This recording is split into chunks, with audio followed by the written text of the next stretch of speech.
नमस्कार, मी चंदू भैया. मला धडगावच्या काही लोकांनी धडगाव वडपड्या नगरपंचायतीने काही घरांना किंवा काही प्रमाणामध्ये कर आकारणी जास्त केली अशा तक्रारी केल्या होत्या. खरं म्हणजे धडगाव याच्यापूर्वी नगरपंचायत 10 वर्ष झाले व्हायला, 5 वर्ष झाले व्हायला आणि ही सेकंड टर्म सुरू आहे. त्याच्यापूर्वी ग्रामपंचायत होती. ग्रामपंचायतीमध्ये अत्यंत नाममात्र कर लोकांना लागतो. त्याच्यामुळे लोकांना इथेच देखते लोकांना कर भरायची सवय नाही आहे एवढी, त्याच्यामुळे थोडाफार त्रास होतो. पण धडगाव वडपड्यामध्ये जर जास्तीची कर आकारणी झाली असेल, मला विजू पराडके, गणेशदादा पराडके, बंटी पाटील या सगळ्यांनी आणि नागरिकांनी एक निवेदन दिलं. त्या निवेदनावरून मी काल या राज्याचे उपमुख्यमंत्री व आमचे सर्वांचे नेते आदरणीय एकनाथराव शिंदे साहेबांना भेटलो आणि एकनाथराव शिंदे साहेबांकडनं मी त्या धडगावच्या घरपट्टीला स्थगिती घेतली आहे.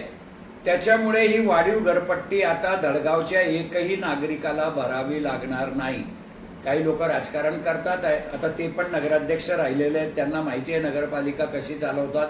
परंतु त्यांचं म्हणणं आहे की शिक्षण कर, हे काही शाळा नाही तरी शिक्षण कर लावलंय. शिक्षण कर नगरपालिकेच्या हातात नाही किंवा नगरपालिकेला मिळत नाही. ज्या कमर्शियल वस्तू आहे, जिथं व्यवसाय होतो, ती दुकान असेल, कॉम्प्लेक्स असेल, तर त्याला शिक्षण कर लागतं आणि शिक्षण कर हा शासनाला वसूल करून द्यावा लागतो. नगरपालिकेला मिळत नाही, त्याच्यातली एक पै नगरपालिकेला मिळत नाही. शिक्षण कर हा शासनासाठी आहे, रोजगार हमी कर हा शासनासाठी आहे. फक्त मालमत्ता कर हा नगरपालिकेचा संबंध येतो किंवा पाणीपट्टी कर हे नगरपालिकेच्यासाठी आहे. पण असो, काही ना काही प्रमाणामध्ये लोकांना जास्त वाढ झालेली वाटत होतं आणि लोकांचा गैरसमज नको, लोकांमध्ये असंतोष नको, अशी शिवसेना पक्षाची बी भूमिका होती. आणि म्हणूनच नगरविकास मंत्री शिवसेनेचे असल्याने मी काल त्यांच्याकडनं माझ्या पत्रावर आणि जनतेच्या निवेदनावर स्थगिती घेतली आहे. मी आत्मविश्वासाने सांगेल लोकांना की 100% तुम्हाला जास्त घरपट्टी भरावी लागणार नाही. याचं परत मूल्यांकन करू, घराचं मोजमाप करू आणि प्रत्यक्ष शासनाच्या नियमाप्रमाणे जेवढी घरपट्टी होईल तेवढीच घरपट्टी तुम्हाला भरावी लागेल. आता तर स्थगिती मिळालेली आहे, त्याच्यामुळे आत्ता लवकरात लवकर तुम्हाला वाढीव घरपट्टी भरावी लागणार नाही, एवढं वचन आम्ही देतो.